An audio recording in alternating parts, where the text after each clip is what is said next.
Segundo Simposio Internacional del Lago Titicaca, TDPS. Vamos a invitar al señor Humberto Cardoso Goncalves.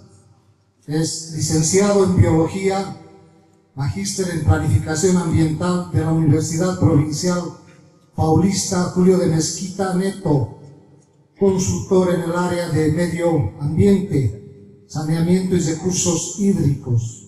Actualmente ejerce la función de superintendente adjunto de implementación de programas y proyectos de la Agencia Nacional de Aguas, ANA, del Ministerio de Medio Ambiente del Brasil.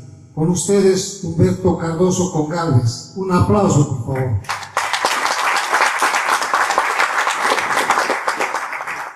Buenos dias a todos e a todas.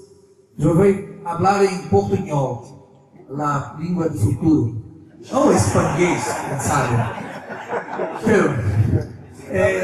Minha apresentação é sobre a gestão de recursos hídricos em Brasil.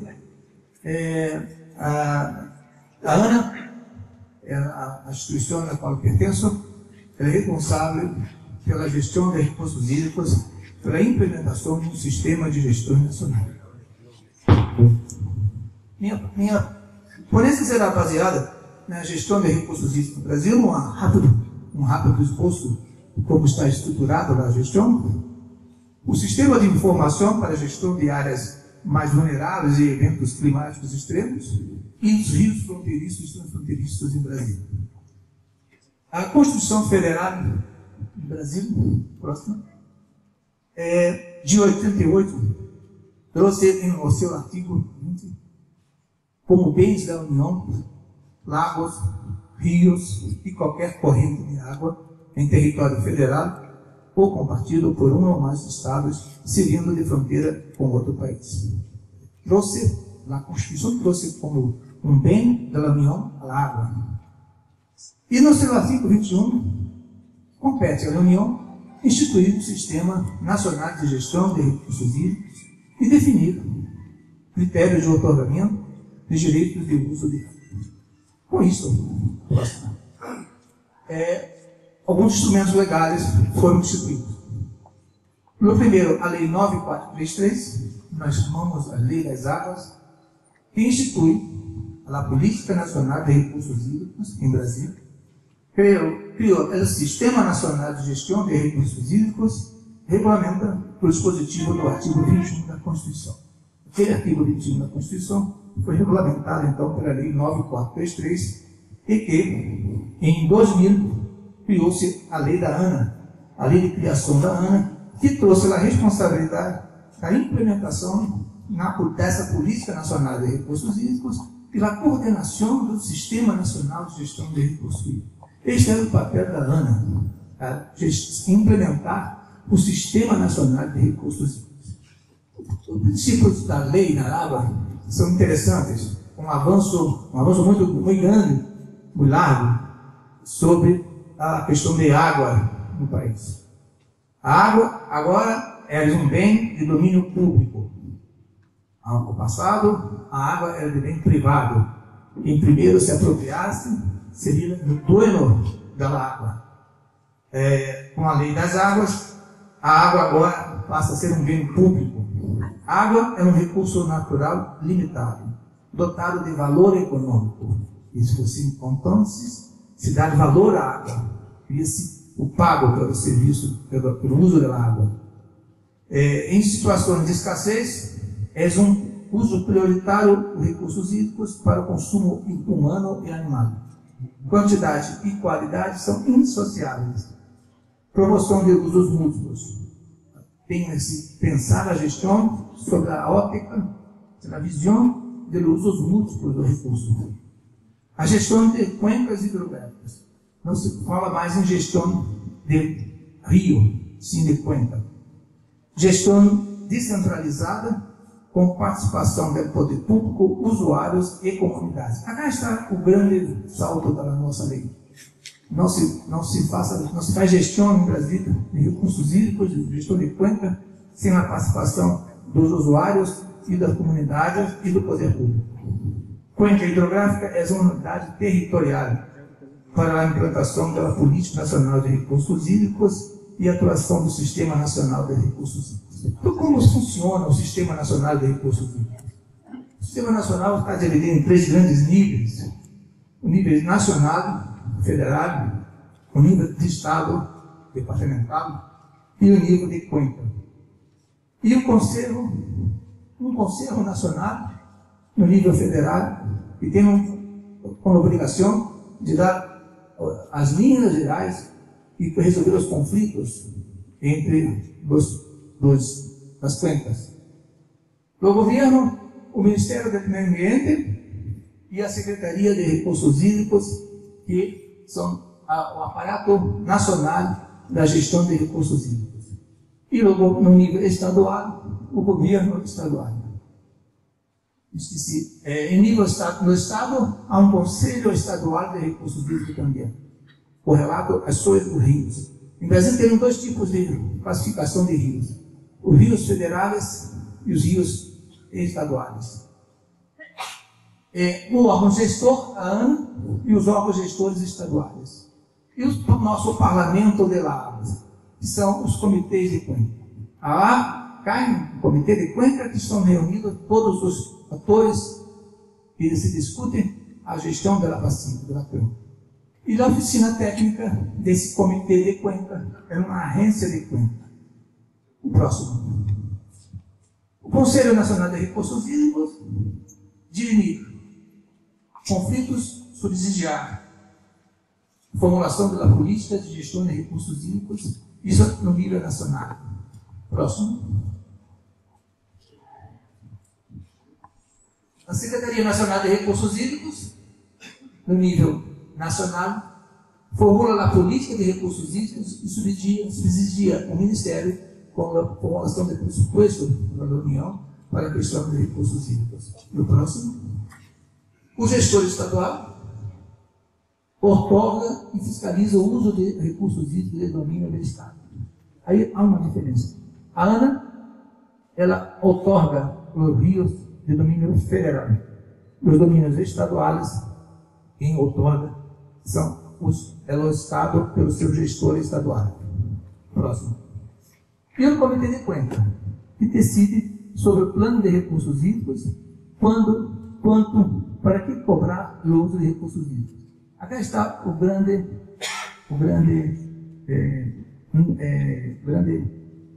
especialidade da gestão de recursos hídricos, é a Comitê de Cuenca.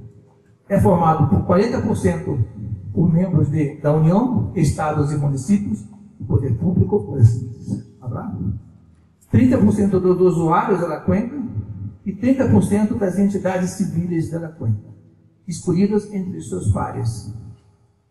Acá, Comitê de Cuenca que decide quando, quanto e como cobrar os recursos hídricos. E para a execução das ações identificadas pelo Comitê de Cuenca, se cria uma figura de uma oficina técnica que nós chamamos de agência executora.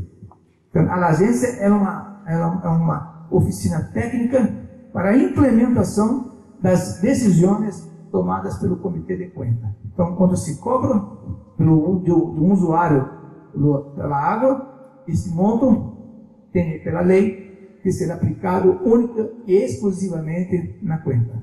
E quem decide aonde aplicar os recursos são o Comitê de Cuenca. E quem aplica os recursos é a agência de Cuenca. A ANA, ela faz duplo papel de agência e de órgão gestor. Não há um comitê que a ANA coordene. Comitê independente, Comitê de Rios Federais, a ANA só coordena e apoia o Comitê de Cuencas Federais. Próximo. As agências, pode passar, já comentei. Próximo.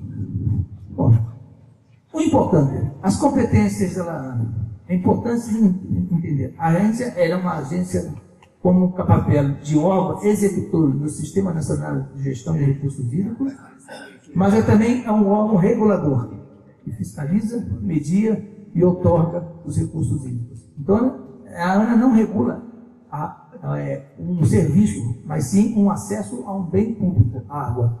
Uma diferença da agência de Brasil com a agência de telecomunicações, a agência de energia elétrica, que regula o serviço de energia elétrica, o serviço de telecomunicações.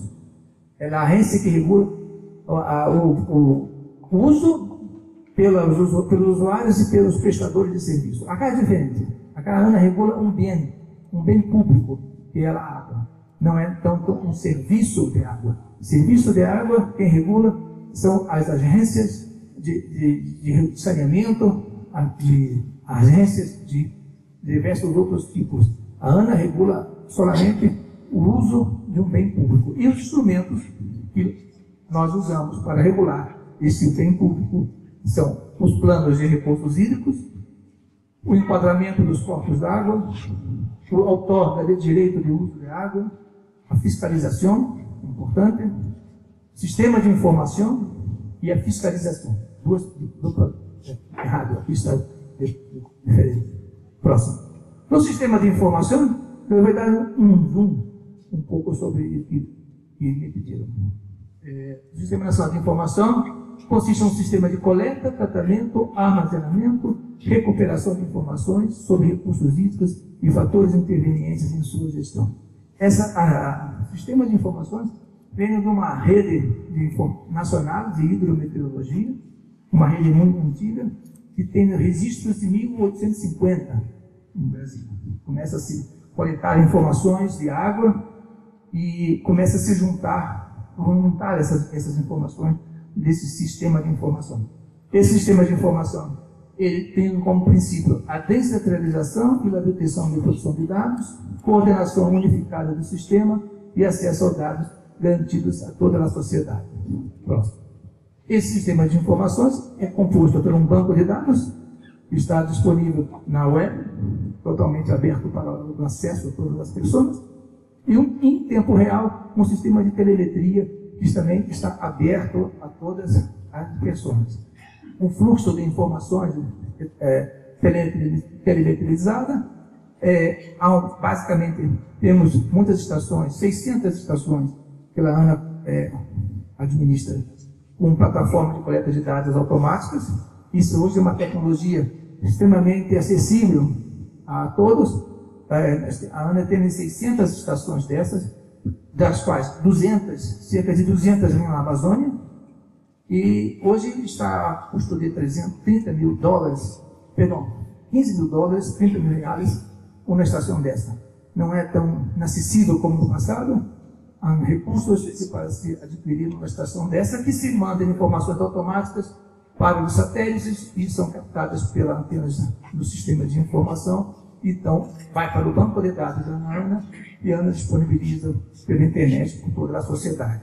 Essa rede hidrometeorológica nacional, no subsistema dessa rede, na questão de qualitativo, nós temos aproximadamente 16 mil estações no Brasil, das quais sendo 4 mil estações sob responsabilidade da ANA. Essas estações estão distribuídas em todo o Brasil. Agora há um esforço de discussão sobre a otimização dessa rede. O custo de manutenção de operação dessa rede é imenso. Tem cerca de 10 milhões por ano de equipamentos e 19 milhões por ano de manutenção, custeio. Tem cerca de 37 mil pessoas envolvidas com toda a coleta desses dados, terceirizados. Temos algumas instituições que participam da coleta desses dados, monitoreiam e encaminham por satélite para a ANA, e a ANA disponibiliza então por essas informações. E todas essas informações agora estão sendo disponibilizadas também no acompanhamento de eventos críticos no país por meio de sala de situação. Em 2010, iniciamos instalações de salas de situação no país. Próximo. Um centro de gestão de situações críticas que acompanha as condições hidrológicas dos principais sistemas hídricos nacionais. Esse sistema permite uma adaptação, uma antecipada das medidas mitigadoras com o objetivo de minimizar os efeitos de secas e inundações. Principalmente na região Amazônia, temos muitas eventos críticos atualmente. Para você ter uma ideia, há populações que ficam completamente, na época da sequia, completamente isoladas do rio, e nós sabemos que na Amazônia, o rio são as carreteiras daquelas pessoas. Então ficam isoladas, a defesa civil tem que intervir, e às vezes não dá nem tempo, quando vem muita água, no caso de as cheias, de retirar as pessoas. Então, um sistema de informação de situação que acompanha a cada hora, temos dados de até em situações, em regiões mais densamente populacionadas, que temos dados de 15 em 15 minutos, em tempo real, e esses dados estão sendo disponibilizados pela sala de situação.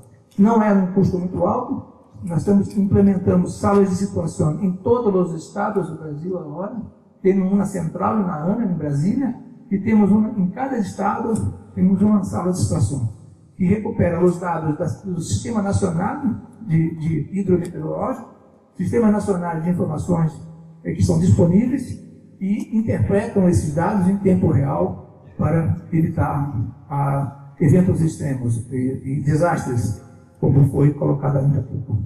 Esses estudos, essas salas de situação têm uma articulação muito grande, muito forte com a questão ambiental, com as secretarias de meio ambiente e a defesa civil. É onde conjuntamente fazem os estudos e prevêem as ações necessárias para atuar. Um exemplo das informações que podem ser sacadas nessas salas de situações em tempo real são os gráficos de cheias do Rio. É um exemplo do Rio Negro em Manaus, que mostra a evolução de todo o processo de evolução, e o período de maior pico das cheias foi aqui em 1953, que tivemos um pico muito alto. Próximo. Rios fronteiriços. É outra questão importante que agora gostaríamos de colocar aqui. Brasil, próximo, tem cerca de 80 rios transfronteiriços, como nos países da América do Sul. Tanto países da região da Amazônia, que nós chamamos, como da Bacia de Prata. Da região dos rios transfronteiriços, Brasil com Guiana Francesa, Brasil com Guiana, Brasil, Venezuela e Colômbia, Brasil com Colômbia, Brasil, Colômbia e Peru, Brasil, Peru, Brasil com Bolívia 6. 54 em toda a região amazônica. Próximo. Na região do sul, na Cuenca del Plata, os rios transfronteiriços chegam cerca de 29, com Bolívia, Brasil, Bolívia, Paraguai, Argentina e Paraguai, Brasil com Argentina, Brasil, Argentina e Uruguai, formando cerca de 29 rios. No total, nós temos cerca de 80 rios transfronteiriços. E dos rios fronteiriços, embora tenhamos mais de 80 rios compartidos, o Brasil tem muito pouca experiência em gestão integrada de recursos hídricos em rios transfronteiriços, especialmente na região amazônica. Então, a minha participação aqui nesse seminário foi muito importante, porque posso ver que existem experiências concretas da gestão entre dois países, e o Brasil está agora iniciando a diretiva de trabalhar nessa direção de gestão transfronteiriça. Tivemos algum tempo passado certa dificuldade com as interpretações dos embaixadores do Ministério de Relações Exteriores, que colocavam muita dificuldade para se trabalhar em gestão transfronteiriça. Falavam que não existe rio internacional, não se pode falar em Brasil de rio internacional. Rio fronteiriço, transfronteiriço. Rio internacional, pela visão de Itamaraty, do Ministério das Relações Exteriores, são rios que podem pertencer a qualquer um dos países do mundo. Então, dizer que o rio é um rio transfronteiriço, um rio internacional, significa que a França ou a Espanha são donas também desse rio. Não. Na visão dos... Agora, percebemos que há um avanço nessa visão. Estamos agora trabalhando muito fortemente com um intercâmbio de cooperação com os países. A Ana foi convidada pelo Ministério das Relações Exteriores a participar, principalmente do projeto Guerra Amazonas, que envolve todos os países da Amazônia, na visão de construção de um projeto de manejo integrado e sustenível de recursos hídricos transfronteiriços da cuenca do Rio Amazonas, que era um projeto onde se pretende, no meu ponto de vista, conseguir um grande avanço na gestão de recursos hídricos da Amazônia, se conseguirmos, como prevê o projeto, construção de uma visão compartilhada pelos países sobre a gestão de recursos hídricos da Amazônia. Este é um primeiro ponto principal, o primeiro objetivo desse projeto. E o segundo objetivo seria a construção de um plano de ações estratégicas para a gestão de recursos hídricos compartilhado com os países da Amazônia.